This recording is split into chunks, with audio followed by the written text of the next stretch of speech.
Drunk and sleepy people think thoughts that are not their own. Remember, everything we talked about, the sense of measure, about the gene pool, about the genetic core that ensures the reproduction of generations. That is, there is an outright genocide. Drugs are added to alcohol. If we are to conclude about alcohol and again about the role of religion, the joy of Russes is drinking, but we cannot live without zoning. Who said that? Baptizer Vladimir the Red Sun, who is our saint, who corrupted all the girls in his kingdom and state, is now a saint for us. And he introduced wine drinking. Can you imagine a little child taking communion? What does that mean? It's like mustard. And now imagine if a newborn is given like a teaspoon of mustard. This is what for an adult person is, well, the equivalent of 100 grams of vodka or something else. And so, from childhood, a gradual alcohol addiction begins. This is the joy of Rus. There is drinking. Here are the means of control. And probabilistically predetermined people who are alcohol dependent behave accordingly. So, what about drugs? Drugs also solve another problem. They reduce the population. That is, drug addicts do not live longer than 30 plus or minus 2 to 3 years. Moreover, for their own death, they themselves pay with drugs whatever they cost. If you pull the thread and take a look at who is protecting, where it is brought from, and so on regarding these drugs, the thread will lead to the English Queen, because the English royal dynasty has controlled the global drug market since the Opium Wars in China. And when we see the conflicts there, especially in the United States, or rather in America, in the central part, there is the Colombian mafia and some other drug mafia. This is from the series of what they need to share. That is, all of this is under control. And when some mafia tries to wriggle out, they are pressed, including in Afghanistan there, and what is happening now. In particular, drugs began to flow to us in large quantities when the troops entered Afghanistan. And certainly certain state leaders were involved in these drug dealings as well. And they are tied to it. They are stained by these things, which is why some big bosses arise, because all of this was under control. The weapon of genocide is a terrible tool that affects not only the living, but also the following generations, as it impacts human genetics, introduces, changes, and leads to the degradation of people. But to manage, you can't drive a car while intoxicated, and certainly not a state. And we saw our leader elected by the people conducting orchestras in Germany. It's just terrible. Therefore, in the concept of public safety in our party's program, it is stated that alcohol should be excluded, at least from the lives of leaders, from practical activities. And everywhere, so to speak, we see leaders with a shot glass. And earlier, these banquets under the Central Committee of the Communist Party of the Soviet Union had a disgusting character throughout the country. Stagnation is associated with the word binge. That is complete, remember, that is what it meant. And the fight against alcohol only led to what? To the other side of the coin, because you won't solve anything with prohibitions. Moreover, it was a powerful maneuver by the global mafia when they decided the possibilities of the alcohol-dependent people. And now when certain measures need to be introduced, they already say, we fought against alcohol. That is, it was a vaccination made so that now no one would rise against the alcohol genocide. That is, here is the method of unstructured management. First, they scared a little. The people all protested, but even then, the results were tighter. Injuries sharply decreased, mortality decreased, but at the same time, vineyards were cut down, and there were no other measures. Prohibitions won't solve anything, and people have developed a rejection. And now, when we talk about the necessity of a sober lifestyle, many say, yes, this has already happened, so it must be wrong. In other words, people have been given a certain vaccination. By whose efforts? Gorbachev or Gorbachev? Well, it seems that Ligachev was a sincere person, but you see, everyone works for themselves to the extent of their understanding, and to the extent of their misunderstanding, they work for someone who knows and understands more than they do. Therefore, many patriots, this formula that I mentioned is very well illustrated by these two pyramids. Here is the structure and the measure of understanding at the top. In other words, one must always increase the measure of their understanding. Well, okay, and then what? Then the tribe leader can come out of a binge, and a drug addict can get off the needle. Therefore, more powerful and longer-lasting economic weapons provide more stable management. That is, based on usury. Remember the doctrine of Deuteronomy of Isaiah, not giving your brother any silver, bread, or anything else as interest, but giving to a foreigner as interest, and you will dominate over many nations, but they will not dominate over you. That is, there is no need to get someone drunk or anything else. So, wonderful. Illustrations, yes, remind me this, The book, and they made a film of the same name, Republic of Shkit. There, this little chubby usurer, what was his name, was called Merchant or something. He says, good boy, just skinny, do you want some bread? Here this Shket stands, yes, I want it. Here's a piece for you, you'll return 2 in the evening. This Shket quickly eats this piece, but in the evening he completely gives his entire ration to this usurer, who was doing business with bread. And as a result, he conquered the entire colony. And then the colonists rebelled against him, marked him, and so on. And what is money? The same thing. Need some money. Here, take the money. You'll return it with a little more interest. And if, at this stage of our meeting and lecture, we will limit ourselves to a little. Next, we will fully consider the block of economic issues. Everything related in particular to usury we will discuss in detail.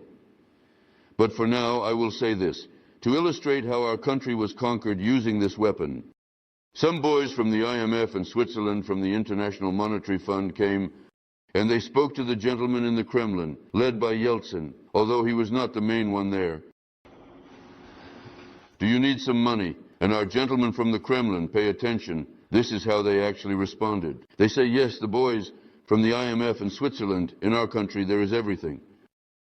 There is gas, oil, gold, silver, nickel, aluminum, zinc, everything is there. There are plenty of forests. The whole country is covered in forests. From this forest you can make as much paper as you want. And on this paper you can print as much money as you want.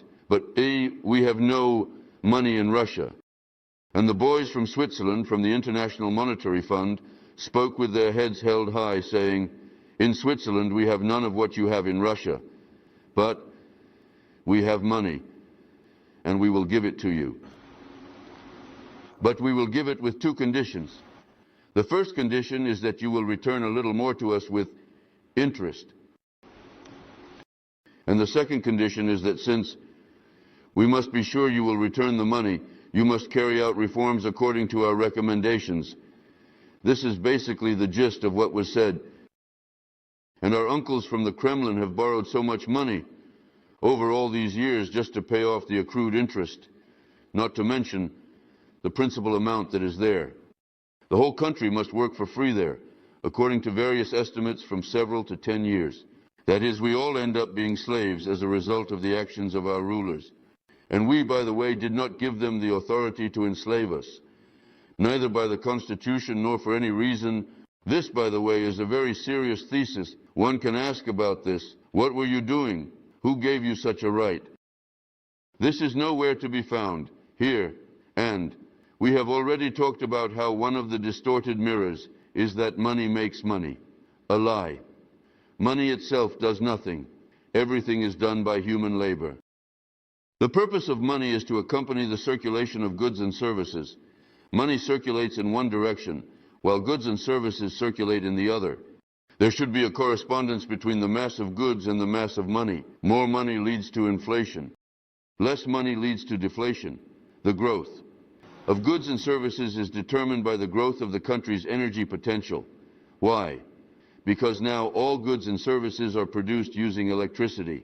Electric rolling mill, electric pump, electric motor, electric saw, electric razor, electric vacuum cleaner. So if there is electricity, there are goods. If there is no electricity, it is very difficult to produce goods without electricity. Where is there more electricity? Where is the Sayano-Shushenskaya hydroelectric power station? Where is the Bratsk hydroelectric power station? Where are the reserves of gas, oil, and so on? In Russia. And where is it in Switzerland? Here is your definition of currency parity. So, this is currently done through the Rothschilds fixing procedure. An international mafia meeting is held twice a day, after breakfast and after lunch, in one of the London banks under the guidance of the Rothschilds. And these people, having very specific goals in each country, set the price of gold per troy ounce. So, they set the price per troy ounce, but no one knows the volumes of gold sales and purchases in each country. Only this banking corporation knows. They are informed by phone about how many wealthy individuals in each country have started buying gold. And what does it mean to start buying gold? It means one economic situation.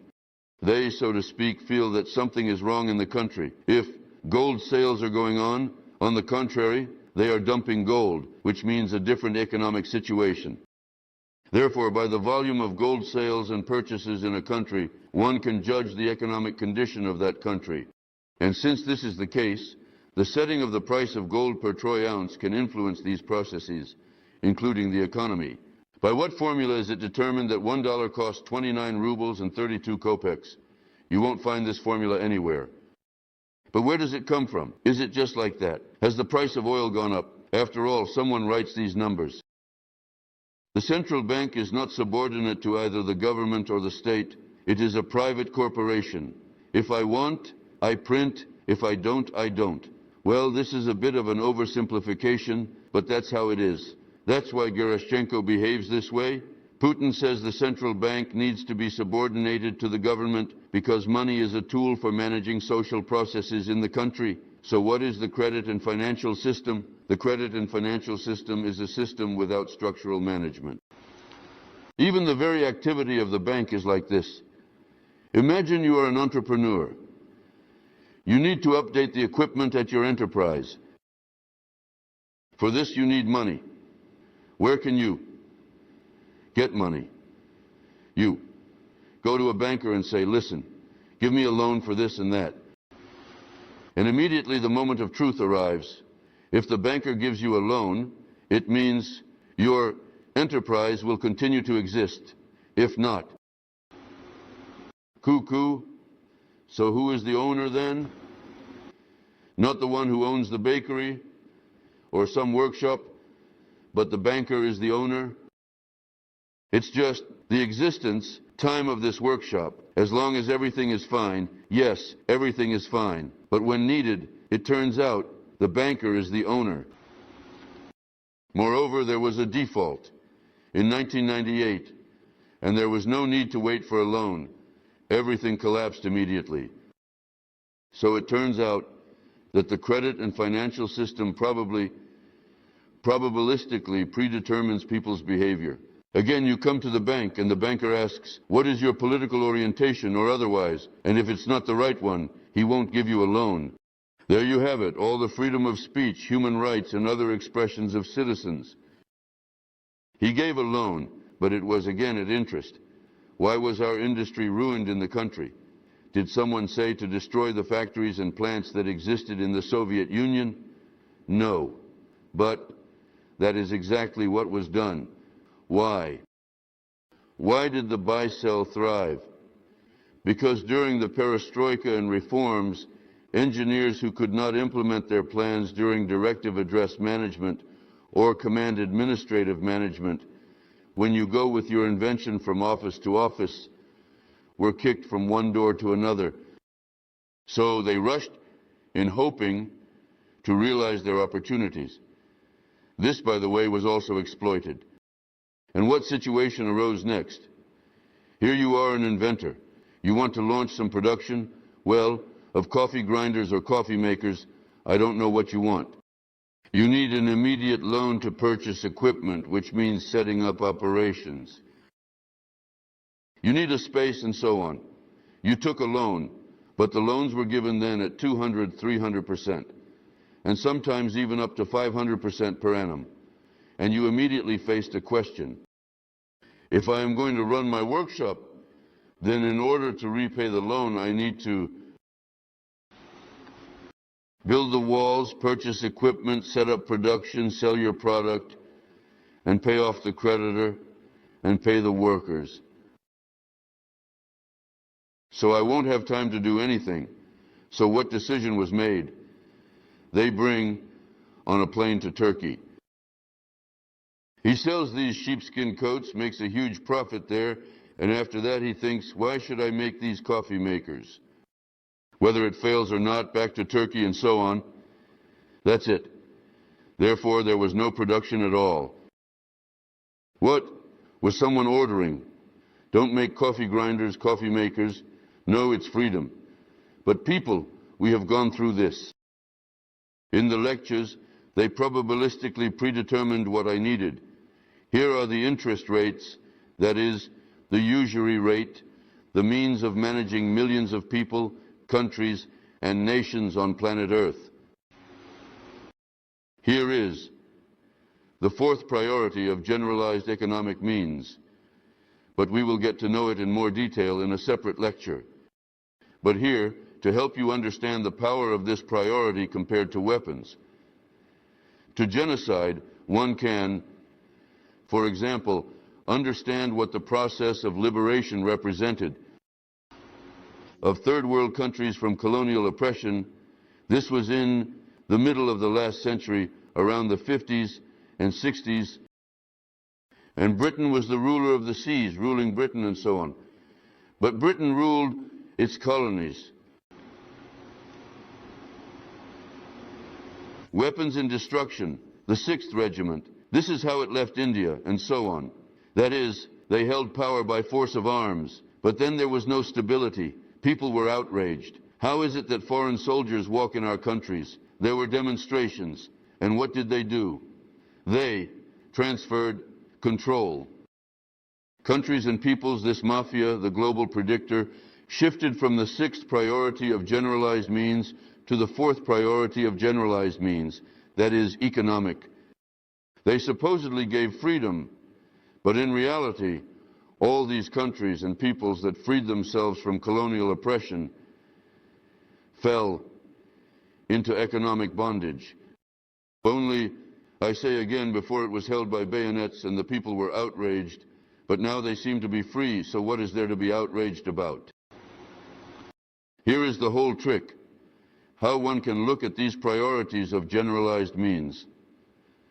Well, this relates to the so-called material weapons, although there are also informational impacts here. And the higher priorities mean that the people do not understand how they are being robbed through usury, how they are being intoxicated, drugged, how they are being killed in gang conflicts, interethnic conflicts, with ideological weapons on the 3rd level. Generally speaking, well, from the point of view, the mass application, the most accurate definition, is factual weaponry, technological weaponry.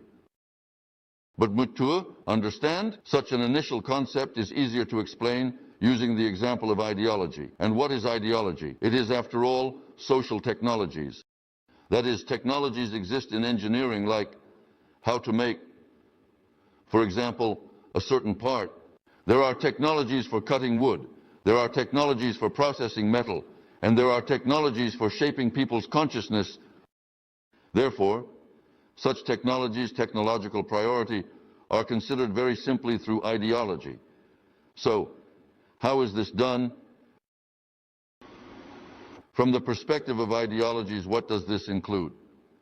Religious denominations, religious teachings, various religious cults, secular ideologies. Therefore, here, the principle of divide and rule is implemented very well, since if we now compare the operation of an airplane's autopilot and informational influence, what is happening here? A certain number of people in parts of the super system, as Leonov said in the film Remember, is recorded, Jesus is risen, meaning biblical dogmas and so on. And these people are guided by one set of ideals. Others are recorded, Allahu Akbar, God is great. Thus, they are given different dogmas. To the third group, so Karl Marx and Rosa Luxemburg, the best people of humanity, mean that we should be guided by their ideals and the teachings of Karl Marx. These, then, walk with red flags. That is, everyone has their own idea in their head, their own behavior pattern. The acceptance of certain decisions. That is, for example, among Christians, God endured and commanded us, submit, repent. All power is from God. Therefore, there is no opposition to the authorities. And in our churches, every day the prayer ends with what? We pray for the authorities and their military, since all power is from God. And is this cynical power, which was for something, also from God? We are told, yes, well, the people are unworthy. And there is no understanding of governance, nothing. And in all these various ideologies, religious beliefs, there is a contradiction. And the one who knows these contradictions skillfully pits them against each other. Well, for example, one contradiction is between the Quran and the Bible. The Quran states that Jesus Christ was not crucified. And in the Bible, the good news, that is, the good news is that God gave his messenger to be mocked and laid all sins upon him, which is good. We have already considered the prophecies of Solomon and Isaiah. So, based on these contradictions, one can create conflict.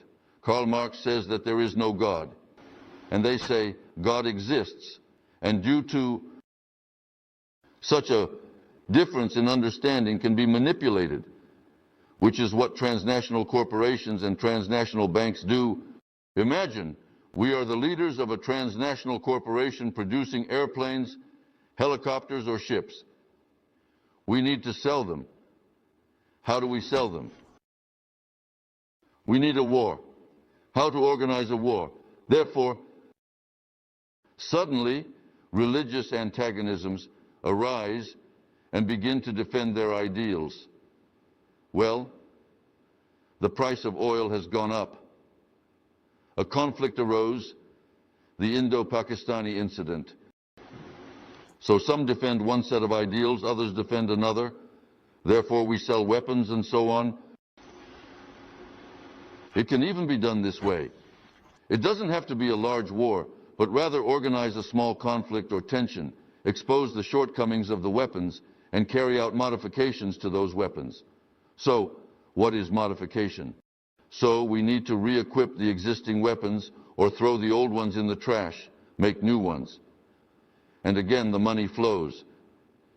In a full sense, for some, war is a mother, because the biggest money circulates in 3 markets on planet Earth.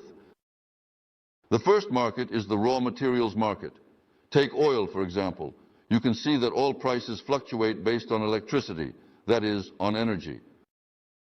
Because all goods are produced using electric power, and oil is one of those raw material sources from which the entire price fluctuation begins.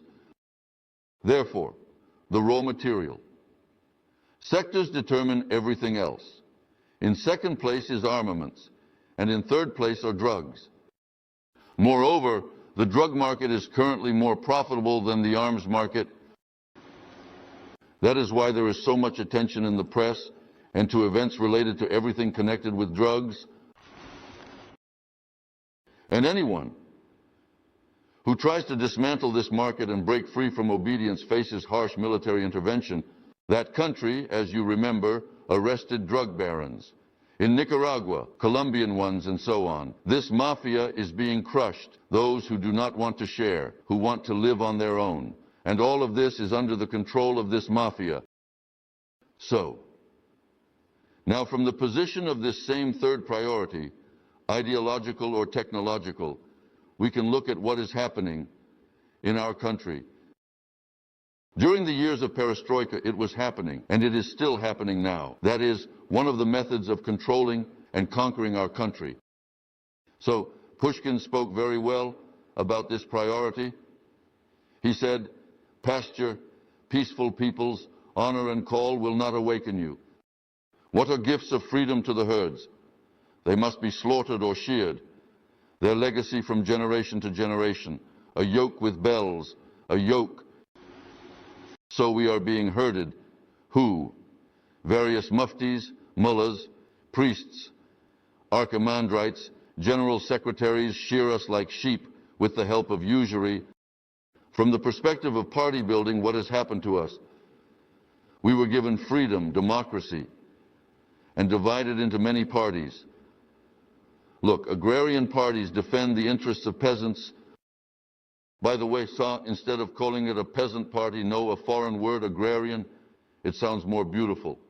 What about the peasants? So this is again a pull towards everything Western, agrarian parties. So RKRPS, Tayalkin and so on, they babble about the interests of workers. The movement in support of the army whines, people save us. And the people respond, why didn't you save us? Christ walks in processions. Jesus is risen and Muslims, Allahu Akbar. Well, and so on.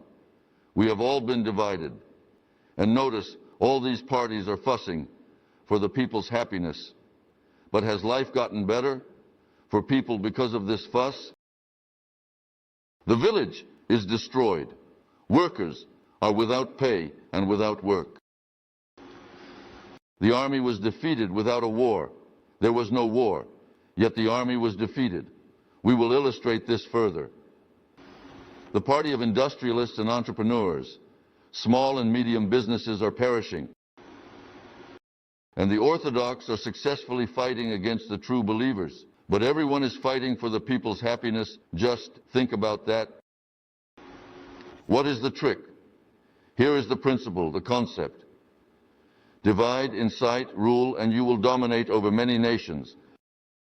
Moreover, Judaism is manifested here. They are made the scapegoats. So opposing them is Makashov who says beat the Jews and all the science. That is, they are to blame for everything. And now you understand the role of Judaism in this matter. They are hostages, not realizing it themselves. And we tell them about it, that they are merely a tool. And when the tool is submerged, it is thrown away and a new one is taken.